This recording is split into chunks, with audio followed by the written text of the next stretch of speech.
Hello out there in Radio Land. This is Michael. This is the Street Preacher's Corner podcast, the podcast where most of the time 16 ounces equals a pound. Well, this is the second part of the second installment of what I'm calling the Church Kid interviews. If you were listening to the first one, and God help you if you were, but if you were listening to the first one, you know that it is my statement that church kids are some of the weirdest kids in the world, some of the weirdest people in the world, and so I could handpick from my own cluster of weird church kids that live in my house, but you could say that that's a skewed sample because they're, genetically related to me. But sitting with me here in this car on our anniversary, on our 22nd wedding anniversary, is my beloved bride, Dianne, who is also a church kid. She's a veteran church kid. And so I'm going to ask her pretty much the same questions that we went through before, and I'm going to get her take on things, and we're going to see how this works out. So before we start all this, before we get into the questions, just for the benefit of our listening audience out there in Radio Land, all, four of them, could you give us your testimony? Sure. I was raised in a Baptist churches. My mom got saved at 17, and she raised my brother and I in church. My dad was saved when he was 37. And at about 7 years old at Emmanuel Baptist Church in Claremont, California, I got saved. And by the time I was 11, though, we were out of church. Just, life, my mom being a single mom, things just came up and we just stopped going for a while. Well, by the time I was about 19 years old, I had recommitted my life to the Lord. Got baptized again at Foothills Christian Fellowship in Lakeside, California. And I've been back in church ever since. Anything else you want to add to that? I mean, we'll probe and pick because I know some of the details of this of your history and everything. We'll get there.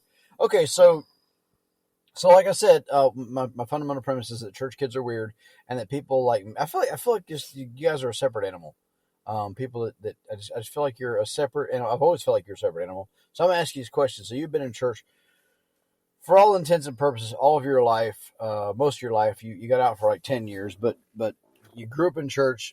Then as an adult, you spent most of your time in church. You've been a youth leader. You've been involved in various ministry type things. So here's a big question: what makes a good church? Obviously, the presence of the Holy Spirit, people that are humble, down to earth, and authentic, people that are seeking the Lord, that know that they need Him, and that realize that nobody is perfect except for God. And grace is given, compassion is given, friendship is given, and just overall care is given to other people, because the church becomes your family and you're going to end up spending eternity with them in heaven. Doctrinally correct people, a church that truly seeks after the Lord, sticks to scripture, and one that encourages others to become who God created them to be. And there's probably a lot more that I could add to that, but probably not going to be able to put it on this. So you left out the part where everybody wears a tie and... Oh. Anyway, yeah, you and I have been in a wide... Just in the time we've been together, we've been in a wide variety of church situations. And so I know when you say what makes a good church, there are certain situations that you would exclude from that, and that's maybe a discussion for another day. I didn't hear anything you said that really surprised me or that I would disagree with. It seems to me like a church sort of specializes in something. Like you take an individual group of individual believers, that organization, that group will specialize in something, some aspect, and very few churches, I don't know of any church that has everything, like got the whole package going on. But this group of believers will specialize in this. This group of believers are there will specialize in that. And between all that, if you look at the bigger picture, it's the whole enchilada. But it's hard to find a group that doesn't specialize in something, and then because they know that that's their strong point, they overemphasize it to the point where it becomes an issue. For example, I mean, I am very keen on doctrine. I'm very keen on the correct doctrine, as based on my understanding of the scriptures. But you can take an emphasis on correct doctrine and let it become this evil thing, right? I mean, we've seen that. Yeah, it can be taken to an extreme, and then it becomes more legalistic and less grace-filled. But then there's a ditch on the other side, where we're so loving, we're so graceful, we're so kind, that you never get around to the issues that a church is called to in Scripture to deal with. Absolutely. And it's a tough balance. And that's the thing, is it has to be a balance. We are called into personal discipleship for ourselves. We're also called to help disciple others. We are called to evangelize. We are called to bear each other's burdens. And I mean, there's just so many things that encompass the Christian life, but having balance is one of the most important things. Because if you say that, a woman comes in the church and she's not wearing a skirt down to her ankles, then she's not worth your time. Well, hold on. So you're saying, they're saying this, she's not worth their time. That's not, having appropriate dress standards is not the same thing as saying you're not worth our time. Saying a woman should dress a certain way and a man should dress a certain way, and holding those standards, which are biblical standards, is not the same thing as saying that she or he's not worth their time. So I don't know if that's fair what you just said.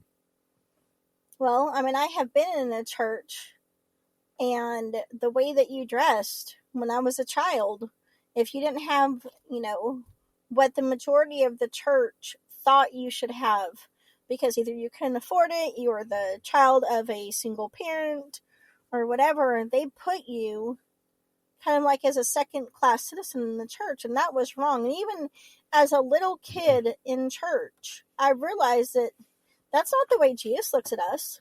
Yes, we are supposed to be modest. We are supposed to have modesty. We're supposed to have ourselves covered, like the Bible says, and have dignity for ourselves. But not everybody can afford the best clothes and stuff. If you go to a thrift store and you buy something that is suitable, then that's fine, because God looks at the heart. He doesn't look at the outward appearance. We as people look at the outward appearance. And somebody who wasn't raised in church, they might not know, hey, this is the way I should dress. But as they get saved and they start to grow, and God starts to change their heart, they start to show what's on the inside more on the outside. Yeah, I mean, I guess I see that, but at the same time, I feel like, and I don't know where the line is on this, but I think if you're going to preach, let's say you're the pastor, or say you're whoever, and you're called to preach the whole counsel of God, you have to bring up dress standards. You have to bring up guy goes in there with long hair and everything. You got to deal with that eventually. You can't just go, oh well, we'll let him grow, because, I mean, you could. I don't know. I don't know. Absolutely. But you could also take that person aside discreetly.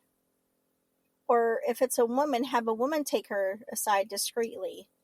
Because you don't want to embarrass people. You don't want them not to come back because they feel like they've not reached this level of what people think that they should be. So with like most other things in church life, I came at this a little different than most people. I mean, when I got saved as 21 years old and everything, and I was just an unusual character and a rough character. And people that think I'm a rough character now, they have no idea. But anyway, so And there were men in the church out there in San Diego that came to me and said, "Hey, knock it off." And I went, "Okay." Absolutely. So I don't know that I don't know if that was them taking me aside discreetly. It was more like, "Hey, knock it off." Well, and because you're a man, it's easier for men to say stuff. Women tend to be more emotional, and we tend to Sneaky be and deceptive. Oh, emotional. That's the word you're looking for. Okay. thank you very much. Yeah. Our feelings can get hurt a little bit, and if someone doesn't approach us in the right spirit, or truly out of care, it can be taken wrong. And you don't know what that person's dealing with. You don't know what kind of shame that person's already dealing with, and they could take it as like, well, this is just one more thing that I'm not good enough for. I'm not good enough for God, and you don't want that. You want people to realize that God loves them. Have you really seen a lot of that though? I have. Okay. I have, unfortunately. And I've seen people make fun of other Christians because maybe their clothes didn't match right, or they didn't have their hair fixed right, or for those of you that don't understand what I'm about to say, those of you that know me, there's like two of y'all that listen to this actually know me. I wear a green camouflage hat. I wear it with a suit. I wear it with a t-shirt. I wear it with blue jeans. I wear it with overalls. It matches everything because it matches nothing. So when she says, "Oh, some people their clothes don't match," she's she's thinking about what an embarrassment. But anyway, so what we learned from that first batch of questioning is that women are mean and that people are jerks, which we pretty much all knew that. So question number. That's not quite what I said, but okay. That's what I heard. I heard women are mean and people are jerks. No, we have to be careful what we say, because we don't always know what we say, how it's going to affect the other person. And as a Christian, the last thing that we should want to do is turn someone away from getting to know God and getting saved and putting our own foot in our mouth. And that's why it's so important to pray and wait and ask the Lord to show you what you're supposed to say and when you're supposed to say it, and wait on His timing. Or if you see a person who, maybe could be a little bit more modest, you pray for that person. You pray for a situation where maybe God can open up their eyes, or you even pray that the pastor mentions it from the pulpit and they take it to heart. Because not everybody knows how to approach people. And we should want to build each other up, not tear each other down. It's a nice way to backpedal from women are mean and people are jerks. Question number 2-ish, because I don't know how many questions that was. So as a kid, church kid, this is sort of the theme here. What is the best thing about being a church kid? What's the best thing about growing up in church? Realizing that you are not the center of the universe, that there's something out there that is way bigger than you, but you can be a part of if you accept the Lord. Okay. That there's a God who has created you. That's not specific to church kids, though. No, but because we grow up and we learn about Jesus and the stories about Jesus and the stories like about David and Goliath and all of those, about the men and women in the Bible that served God, that served something bigger, and the courage that they had, helps you to have a little bit more understanding that there is something bigger than you out there, and you actually have a name for him. Okay. So what's the worst thing about being a church kid? I won't even tell you what Cameron said about this. You'll have to go back and listen to what he said. But anyway, what's the worst thing about being a church kid? People think you're weird. Oh, that's not fair. I started off saying that. People like you think we're weird.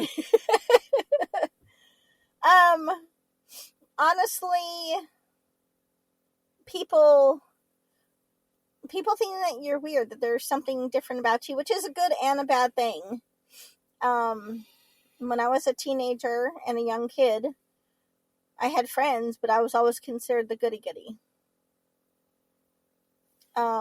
Which was a good thing and a bad thing. By the way, folks, that is still the case.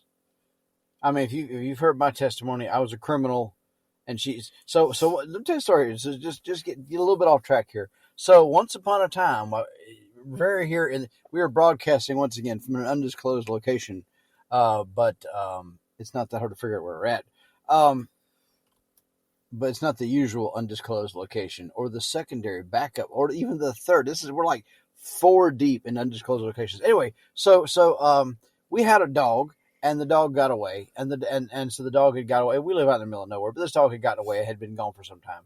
And so the animal control lady who lived right next door to us at the time, she went and got this dog and she brought it over. And I may be telling the story a little wrong, but that's okay. It's my story. I'll tell it how I want to.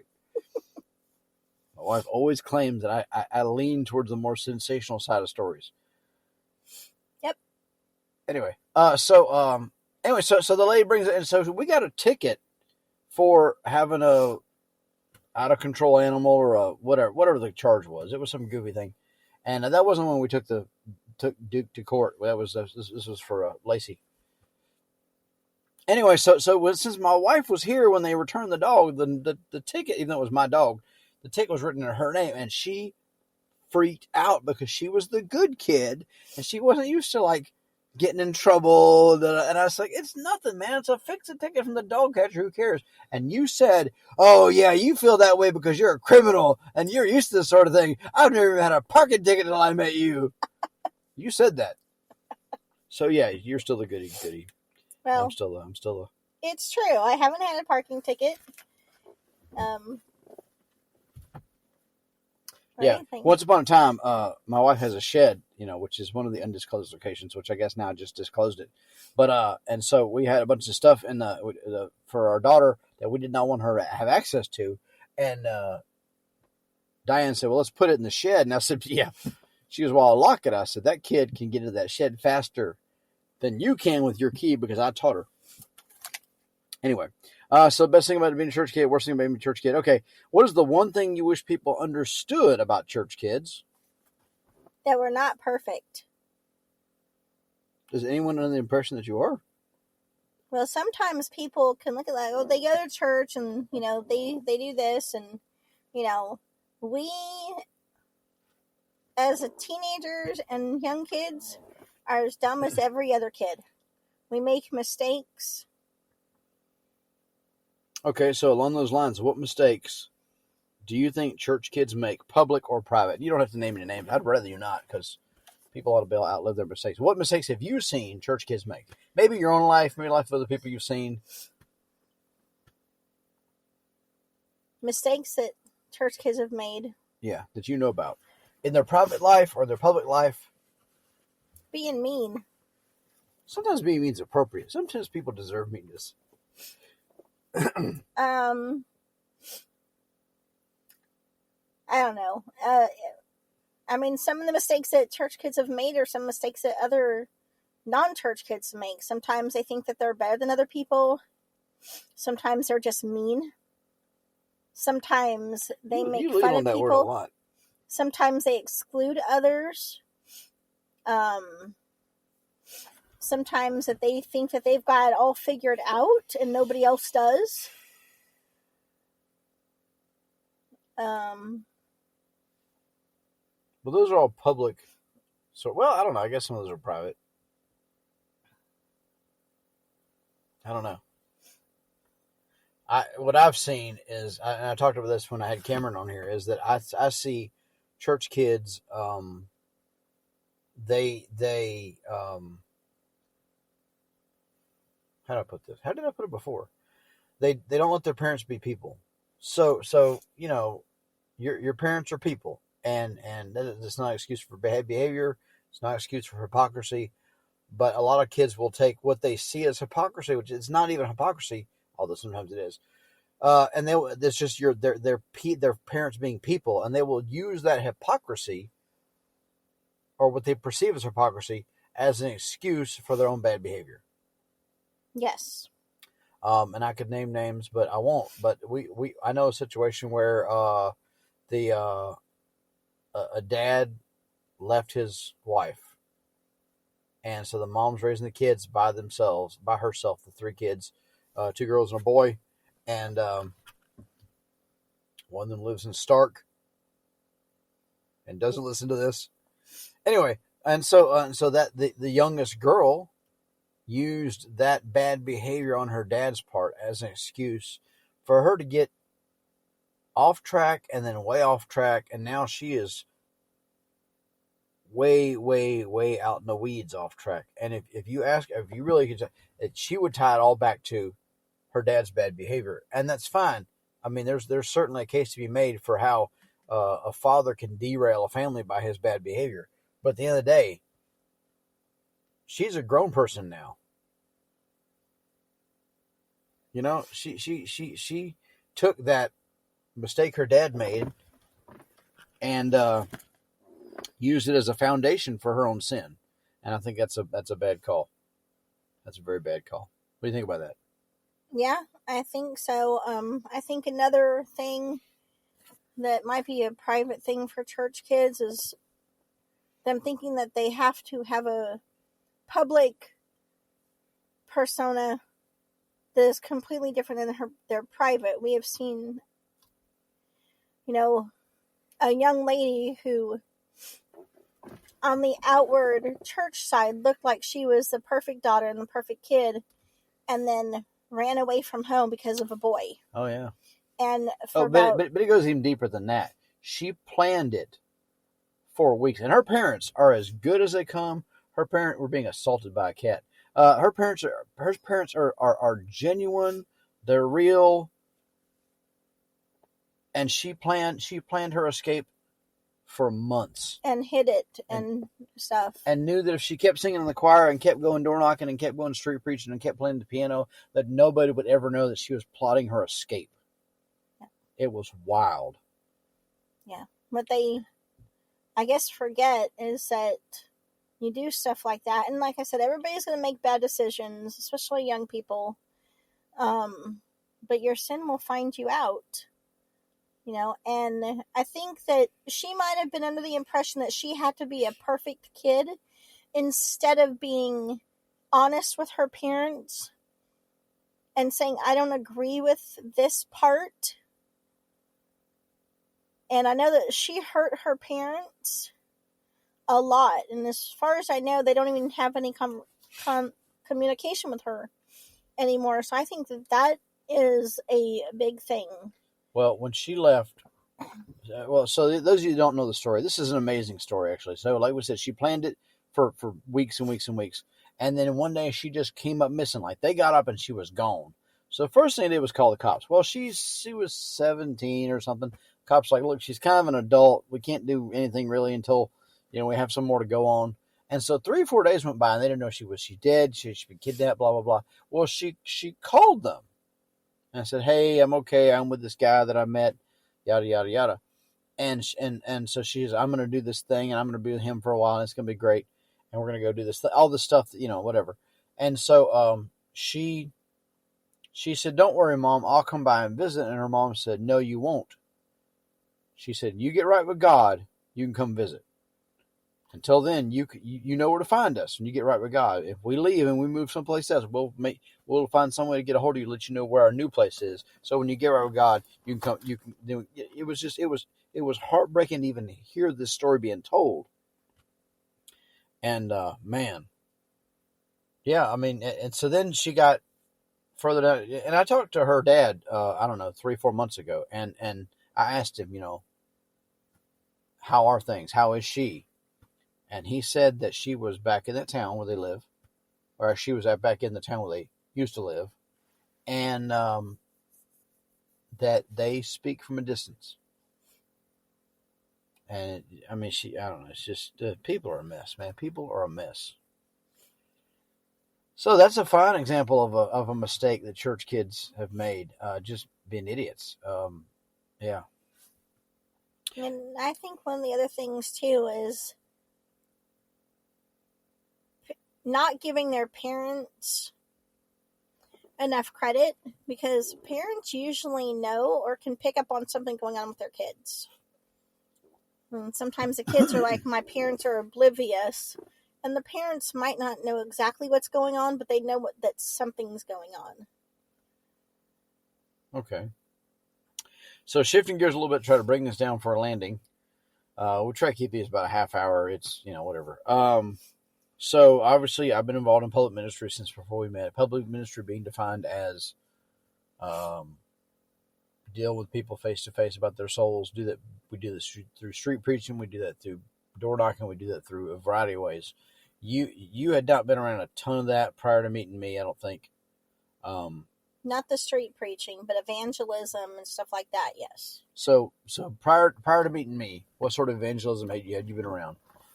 Handing out gospel tracts in downtown San Diego, going and talking to people about the Lord, witnessing to people on buses. Had you done a whole lot of door knocking or anything like that? Not so much door knocking. It was more like street, like walking around downtown San Diego with our youth group and with other people from the church and doing outreaches, but actually sharing the gospel with people. And San Diego is a big area. Downtown San Diego, there's thousands and thousands of people, and we would take our youth group and other people, other adults and stuff, because I was in my 20s, and we would go out, and we had a huge homeless ministry, and we would go out and we would share the gospel with them. We would do picnics, and we would do outdoor services.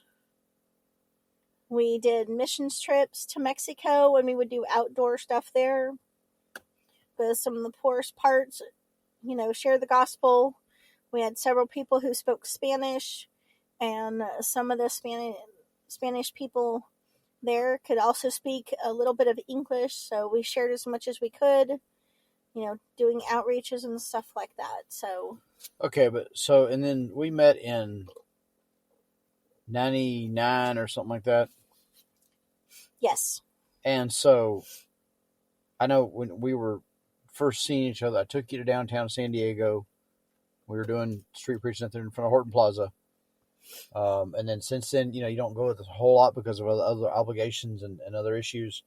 But you have been around it as much as anybody could. You've seen guys that I like. You've seen guys that I don't get along with. You've seen different situations. So what is your overall impression of, since this is a Street Preachers Corner podcast, we got to mention it. Somebody's calling. It's probably the kids in the house while we're sitting in the driveway. I think it's really good. Obviously, God tells us that we are supposed to go into the world, and share the gospel. Well, you can't do that by sitting in your church. You have to go out just like Jesus did, and talk to people and, take the Lord to Him.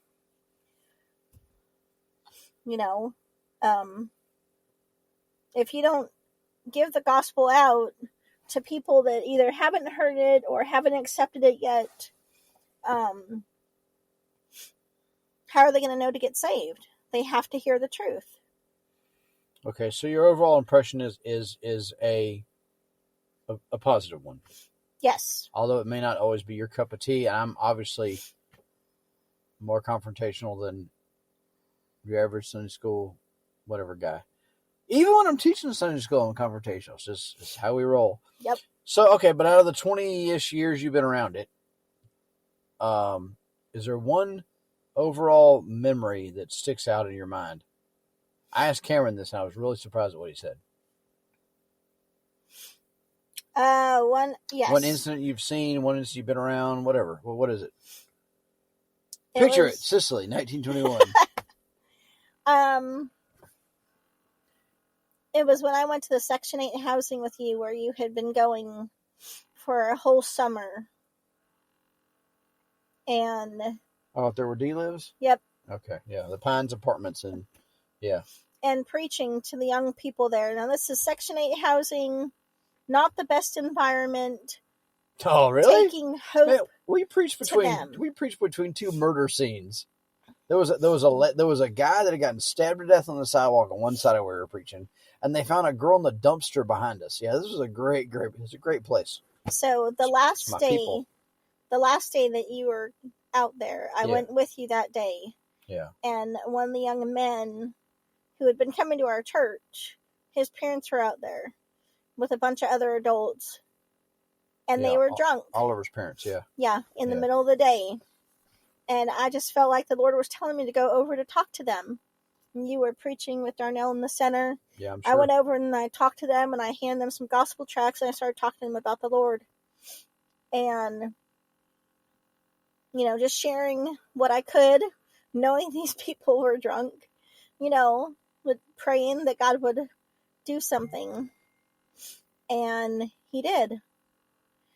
His parents got saved. These two people who were drunk listening to this, who had been listening to this over and over and over again while you've been going out.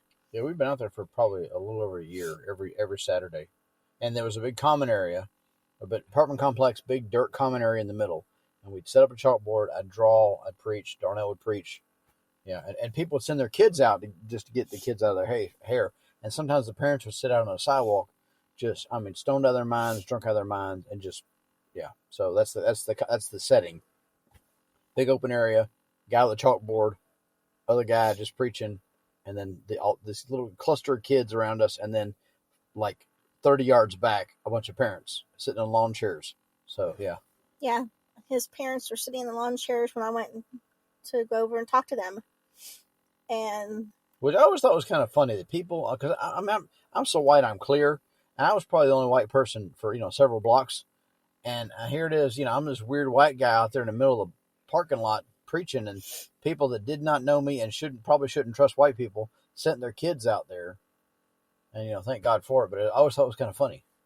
Like if the roles were reversed, I don't know if I'd send my kids to go listen to some stranger, regardless of what color he was. But I'm also not trying to get rid of my kids all the time. Anyway, so I went over and I was talking to them and witnessing to them, gave them gospel tracts, and they took them. And then, a few weeks later, they ended up coming to church. Yeah. And they ended up getting saved. Yeah, Oliver got saved that day. That was the last time. That was the last day we went out there. Oliver got saved that day. Right. And then his little brother. Yeah.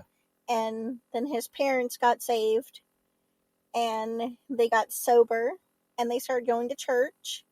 And they moved out of the Section 8 housing. And they went to work.